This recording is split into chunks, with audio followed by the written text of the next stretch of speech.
introduce to you our speaker, Shay. And she calls herself Shay, your love diva. And am I pronouncing your last name Levister? Levister, that's correct. Yes. I'm a published author. I am a speaker, and I'm just really passionate about helping people to transform from the inside It's like, out. what will you go back to when you go back to work? Let's talk about what happened to you at your job. You talked about being one of the top sales reps, if not the top sales rep. And then you were confronted with an accusation, if you will. Yes. So for the last several years, almost 7 years, I've been the top performer. I've trained a lot of people. I've trained managers. I've always volunteered at different national sales meetings. And I always had to deal with rumblings in the background. You know, as being a top performing African American woman, you know, it can never be on your own merits. It must be because there's something you're doing. You know, she's cheating or paying off doctors. I don't know. Like there's all kinds of different rumors. I would always work extra hard because one thing about Black women, you're taught growing up that you always have to be 10 times better. And so you have to always work 10 times harder just to be equal. So I didn't work 10 times harder. I worked 20 and 30 times harder in order to be successful and was always praised by the organization. However, when the employee who continued to spread false rumors about me, when it continued with the harassment, when I won my last award in January, I filed a complaint against him. Let me ask you ladies this before we continue with Shay. Do you think there's anything wrong with ambition? Do any of you think there's anything wrong with ambition? Absolutely not.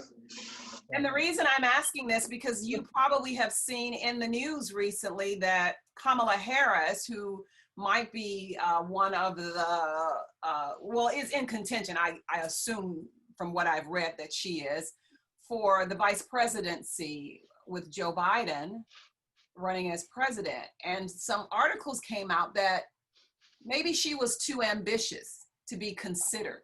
And when I read that, I thought, who is too ambitious? And when you look for a job, I mean, clearly the people who are running for a president and who have throughout the years have all been ambitious. They have wanted to be the president. So why is it all of a sudden, because this is a woman, that people are saying, maybe she's too ambitious? I thought that was just the strangest definition. I mean, you know, tell me that she doesn't have the experience or tell me something else, but you're considering not voting for this woman or not having him pick her as the running mate because of her ambition? Do you guys remember that? Have you guys seen that? Mm-hmm. Yeah, I was Yes. shocked. I was shocked by that. Right now. I was shocked by that. Yeah, I was shocked by that. And I remember in 2015, I believe, that Reese Witherspoon, an actress, she talked about ambition as well. And she talked about showing up on sets and it's all the guys, and how she felt that every woman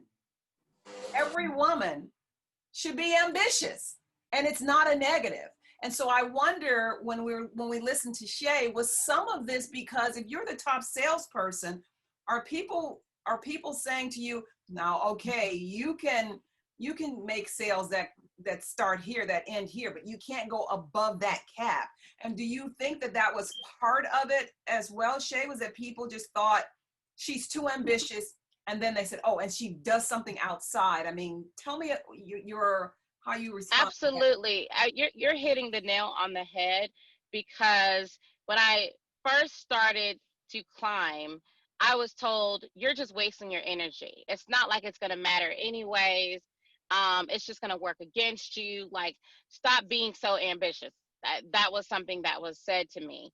I do think that in this case, it worked against me because there were ulterior motives to why they did what they did. Because when they put me on the PIP plan, that made me ineligible to go after management. And my company had been effective for the last 4 years at keeping me in my territory, because I believe it's because I made more money for them there. So it kept me from really advancing. It was almost like the was I too ambitious? That was the whole argument that I would hear even from some of my friends. But for a woman, it's important that you are ambitious, that you do have a drive, that you're willing to, hit your best and always continue to push and grow yourself. I do. Let me ask you guys this. When you have a situation like this, and if you've been in a situation like this, what do you do?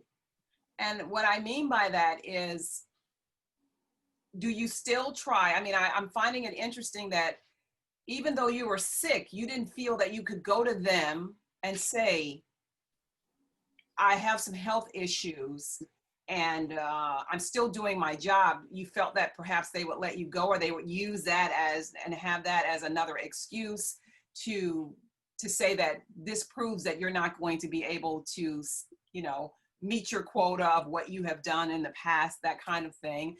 Do you focus on that, or do you focus on getting away and doing something outside of that, or getting away from that?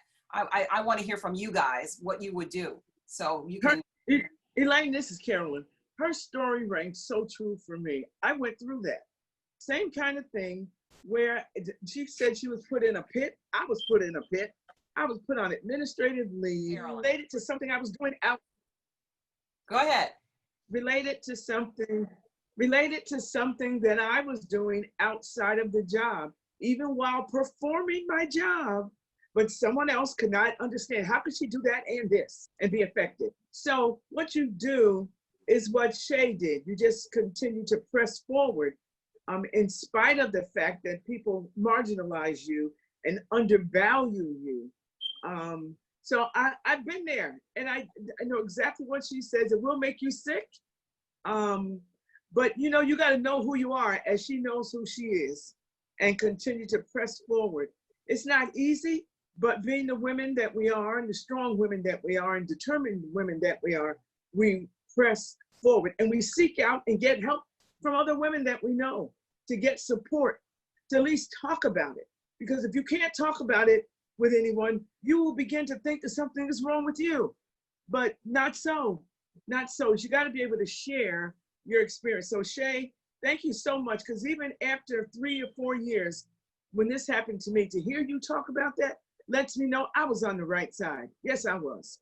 And you were on the right side. And it's funny that you said that, because one of the things my company said to me, even after I presented all the evidence to show that I wasn't working my side passion during work hours. Matter of fact, I worked 50 hours on my job, and then I would stay up sometimes 2, 3, 4 o'clock in the morning working on my business. One of the things they said to me after they read the notes and said, well, clearly you're doing very well, at what you're doing. And it was a bit of resentment in that when the upper management was saying that, almost as if, how dare you, we pay you well. How dare you try to go outside of this bubble and do better than what it is that we're already giving you. So I want to switch really quickly because I only have probably 8 minutes now. But Shay is also, I told you she tried to get me married. She's talking to me about that. She believes that, I like her because she is compassionate to believe that for all of us, God has somebody for us. So where he at? Where he at? Where he at? So, I believe. What I want you to do, you can read her article on the website, but she said something that really got me, and I'm going to share this really quickly with you, of how I was telling her how I had a parallel story, but she met this guy and he was married. She didn't know he was married, and she married him, and he was already married. And she had written a book and done all these things about relationships. And then she said after that, she had to do what you call a deep dive, right, Shay? And she had to ask herself some questions, that she had to be whole first. She had to heal first.